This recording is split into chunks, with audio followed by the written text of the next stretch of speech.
thing about drugs. There's still these shirts out there. We've had Dare, right? And then Hugs, Not Drugs. We've had all kinds of things that try to, like, your brain on drugs with the egg. Do you guys remember that commercial? Okay, so they were giving you what I would like to call the A, which is like a problem, right? And then they would say, don't do drugs because drugs are bad, right? The C, okay?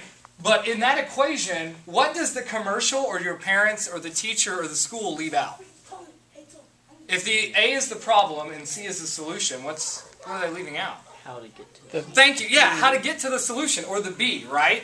So the more I've thought about it, my huge focus and drive is looking at the B of that equation. Because I think it's really easy to say, Sonia, don't do drugs. But if I don't say, Sonia, here's the steps you take in your life not to get addicted to drugs or to try drugs or even put yourself in that scenario, I'm not doing either one of us a favor. Because I just say, don't do drugs. And we think that's well and good, right?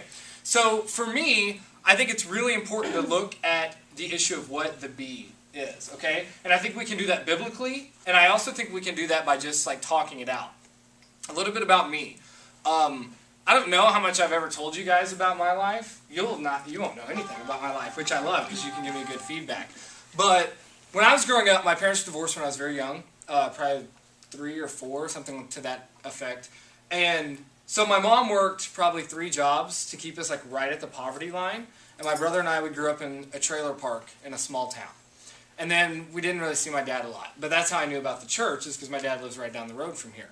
What I think is interesting is that because my mom worked 3 jobs, do you think she was there like every step of the way doing the parenting thing?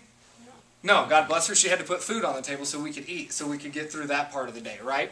So I like to think that I learned a lot of things the hard way, or through like the school of hard knocks, as I like to call it. So I can tell you in my life, I started drinking alcohol when I was younger than you guys. I started smoking weed when I was your age, younger than some of you.